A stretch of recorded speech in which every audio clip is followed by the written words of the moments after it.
네, 계속해서 다음 전문가 소개해 드리겠습니다. UNK 지식산업센터 연구소 김정두 부대표님 나와주셨습니다. 네, 부대표님 안녕하세요. 네, 안녕하십니까. 네, 인사 말씀 전해주실까요?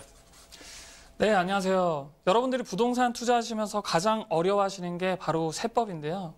오늘도 절세를 극대화할 수 있는 그런 부동산 투자 방법들 낱낱이 공개해 드리도록 하겠습니다.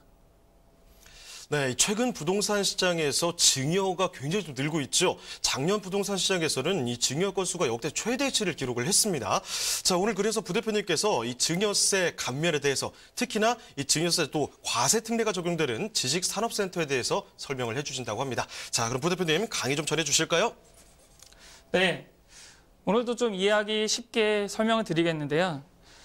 자, 일반적으로 부모님이 자녀한테 주시면 5천만 원 이렇게 증여재산 공제로 빠지는 걸 이것부터 이제 생각을 하시는데요.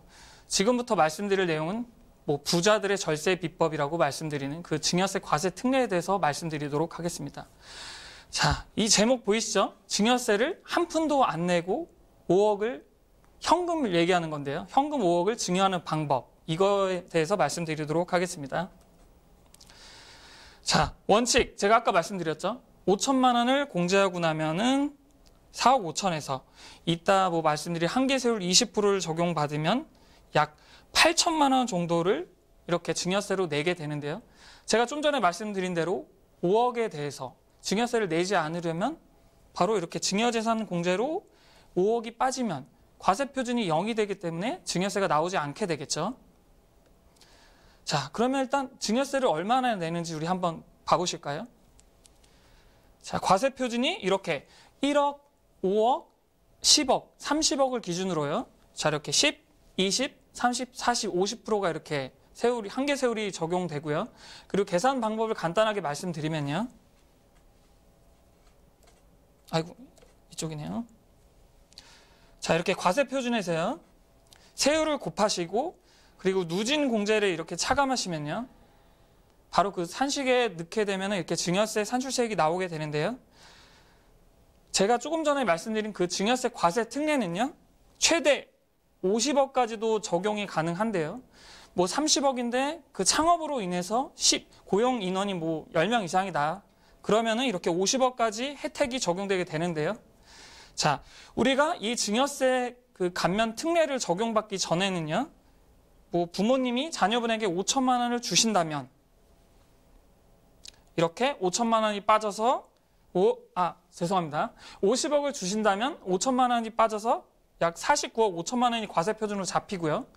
그리고 한계세율 50%, 좀 전에 그 말씀드린 표에서 가장 높은 세율인 50%를 적용받게 되면요. 바로 증여세 산출세액이 약 20억 1,500만 원이 나오게 되는데요.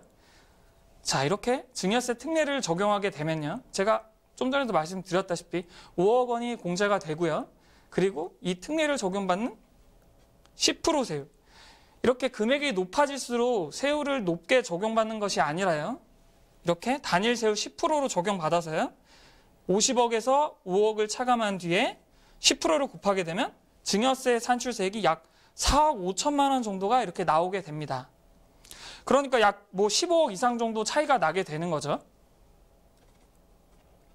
자, 다음은 지식산업센터 입주 업종에 대해서 제가 말씀드릴 건데요.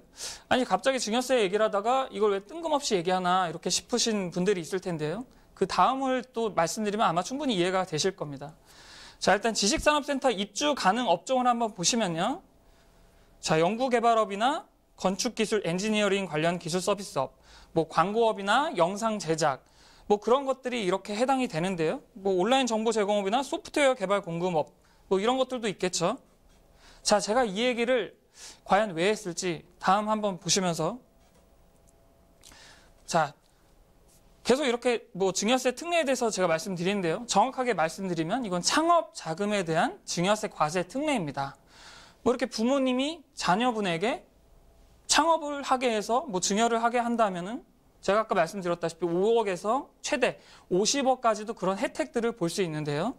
자, 그 창업 자금에 대한 증여세 특례의 나이 요건을 먼저 보시면요. 부모님이, 그러니까 증여자죠. 주시는 분이 60세 이상이고요. 그리고 수중자는 받는 분이죠. 이분은 18세 이상 거주자면 해당이 되고요. 그리고 증여재산 아무거나 주시면 안 되고요. 바로 양도세 과세 대상이 아닌 자산을 주셔야 되는데요. 뭐 이렇게 토지 건물 같은 걸 주시면 안 되겠죠. 네, 토지 건물 같은 거 주시면 안 되고 현금으로 증여하시면 되겠죠. 자, 제가 이 말씀드릴 내용 중에 가장 중요한 내용은 바로 이 내용인데요. 우리가 좀 전에 보셨다시피 지식산업센터의 그 창업 업종들, 해당하는 업종들이 이렇게 보시다시피 제조, 뭐 출판업, 방송업, 전기통신업 이런 것들과 이렇게 유사하죠. 자, 컴퓨터 프로그래밍, 시스템 통합, 관리업, 정보 서비스업, 광고, 연구개발업. 이거 좀 전에 방금 전에 보신 거 같죠? 마치 데자뷰처럼 똑같은 걸 보셨을 거예요. 네, 이런 업종들이 다 해당이 되고요. 그리고 다른 조건들을 또 보시면요. 증여를 받은 날로부터 1년 내에 이렇게 증여 창업을 하셔야 되는데요. 그 창업이 뭐 거창한 걸 말하는 게 아니고요. 바로 사업자 등록을 말하고요. 그리고 증여 받은 날로부터 3년 이내에는 이렇게 해당 목적에 그 자금을 사용하셔야 한다. 네, 이렇게 말씀드리겠고요. 자, 그럼 해당 목적이 뭔지 한번 보실까요? 물론 다른 것들도 있지만 특히나 여기서 제가 강조하고 싶은 건요. 바로 이 사업용 자산의 취득 자금. 뭐 여러분들이 창업을 했을 때 그 부동산을 내가 사옥으로 쓸 것들을 이렇게 매입하는 데 드는 비용도요. 바로 사업 관련된 자금으로 들어가고요. 그리고 이렇게 뭐 내가 꼭 사지 않더라도 임차 보증금이나 임차료 지급액 같은 것도요. 그 창업 자금을 사용하는 그 사용처로 뭐 허용이 되는데요. 제가 예를 한번 들어볼까요?